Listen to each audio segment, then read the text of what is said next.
Welcome back, folks.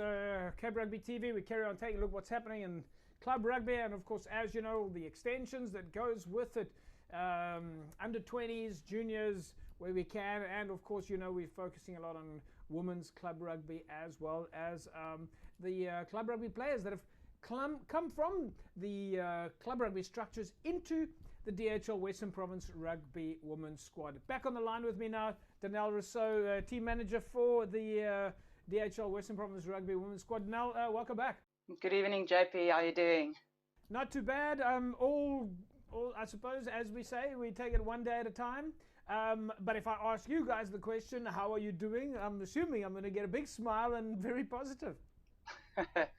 Definitely. We are super stoked and ecstatic. It was a great day at the office on Saturday. And we managed to stay unbeaten, the only unbeaten team in the Premier Division currently. And we are extremely grateful for that. Yeah, so you went into the match on Saturday against Border. In fact, although you were both equal on log points, they were sitting on number one because they had a slight points difference. So basically it was a top of the table clash, 1 and 2, big game. Yeah, it was a very big game. They were actually ahead of us by 1 log point. And although we have the point difference, but either way, we were both unbeaten. And yes, on the day, we were the better team. The girls really performed extremely well. There was a different vibe on Newland Stadium on Saturday, prior to the game and even post-match. It was an absolute great experience.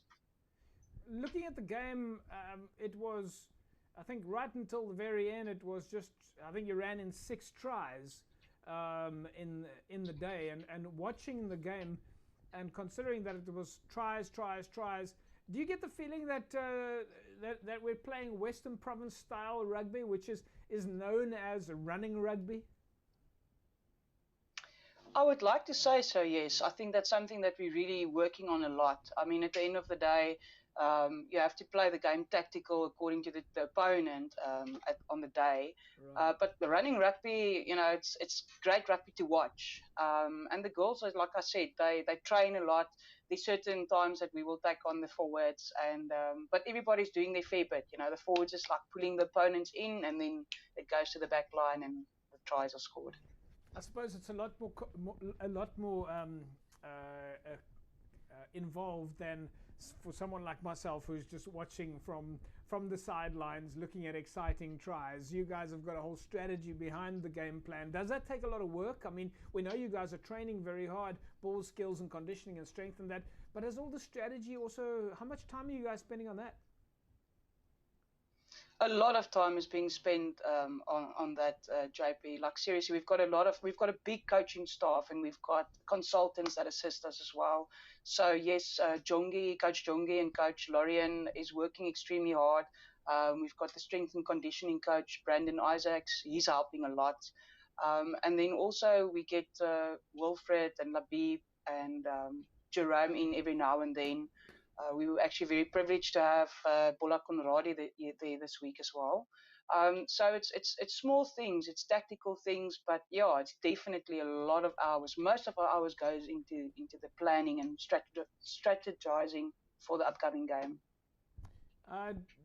Were you expecting more from Border? Yeah, that's a tough question. In a certain way, yes, but I think our girls made it look easier than it actually was. Right. Our defense this year has been the best I think I've ever seen it. If I take you back to the Sharks game, I mean, what saved us in that game was our defense, and I must say that yeah, the girls made it look easier. Border came at us, they came hard, and that was just one game. So they're going to come back, and they're gonna come back harder. I mean, at the end of the day, when we had a debrief of the game, it's like all the teams have got a target on Western Province because we are the team to beat. Whether it's someone that's going to reach the finals or not, every time they play against Western Province, it's like they are playing a final. So we're very blessed in that way. But yeah, kudos to the coaching staff and to the players and the medical team that's working extremely hard to keep our players in shape and focused on the task at hand.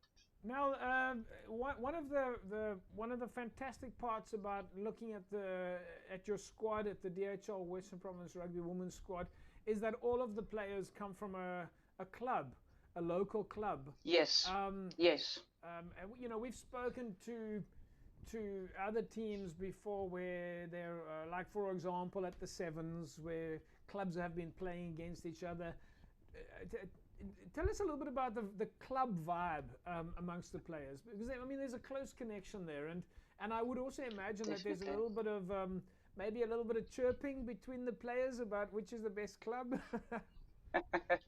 Yeah, definitely. I can confirm that all the girls currently playing for Western Province is local. They're either studying local, but they're all involved with local clubs or universities. And yes, you do get a bit of a chirping, and between the players. It's hard because we have to go on what happened in 2019, because there was no club games during 2020, and also no club games currently. Yeah. So the chirping is about 2 years ago. So hopefully we will get the opportunity to play some club rugby. But yes, there's definitely yeah, there's definitely like those underlying, we're from Busy Bees, we're from Tygerberg, we're from Kraaifontein, we're from UWC. I mean, there's a lot of clubs involved, and I can also tell you that there's a few new clubs emerging. So when we do get the opportunity, there's going to be more local clubs that girls can join to play this beautiful game. Yeah, that's absolutely fantastic. Now we'll leave it at that, and we'll say thanks, and we'll hopefully catch up again soon. Thank you very much. We will see you at 1 o'clock on Saturday on Cape Town Stadium. Thanks, Nel. Right, there we go, folks. Danel Russouw, DHL Western Province Rugby team manager. Great to see how well the women's rugby team is doing. Of course, the big match for them this past weekend at Newlands, where they put one over border. Coming up this weekend, of course, another big match. They're up against the Bulls women's rugby side at the Cape Town Stadium. And, of course, the Blue Bulls are going to be, well, let's just say, as I said to Nel, they've got an axe to grind, because Western Province scored a good win over them when they were at Loftus. Remember, of course, the Western Province Rugby is looking for representatives for their clubs, women's representatives. So if you are watching the show right now and you're interested in helping with the development of women and girls rugby, then please join up at a club. Every club needs to have a women's representative. So that is very important. And from a Cape Rugby TV perspective, we're going to keep driving this, and we're looking forward to seeing who the champions are at the various clubs. Right, folks, as you know, on a weekly basis, you can win yourself a case of Score energy drinks, a case of Bashes, and a set of Cape Rugby TV masks. So a case of Score energy drinks is up for grabs. You just need to go to our Facebook page. I'll tell you about how to do that in a second. So a case of Score energy drinks, a case of Bashes cool drinks, and a set of Cape Rugby TV masks, courtesy of CTC Sports. So it's a triple hamper. It's very easy. All you need to do is go to our Facebook page and answer the easy weekly question. www.facebook.com/Cape Rugby TV. Of course, you can see it on the bottom of the screen here. That is the URL. Just go to our Facebook page, and every week we ask a very, very, very easy question. Last week's question was, who were the winners of Super League A, of course, in 2019? And as you will remember, the correct answer to that was Durbanville. Durbanville were the title holders in Super League A in 2019. So if you want to win yourself a case of Score energy drinks, all right, and a case of Bash shoes, and a set of Cape Rugby TV masks, this triple hamper, just pop down to our Facebook page, www.facebook.com/Cape Rugby TV. You put yourself in the mix to win this triple hamper. We'll take an ad break. When we come back from the break, we're going to go behind the scenes at Unimil. We'll catch up with Adrian Parvater, Monty Dumont, Brian, of course, as well as the head coach Ishmael Dolly, all behind the scenes at Unimil. This is, of course, the team that's also getting ready for some of the fixtures coming up soon.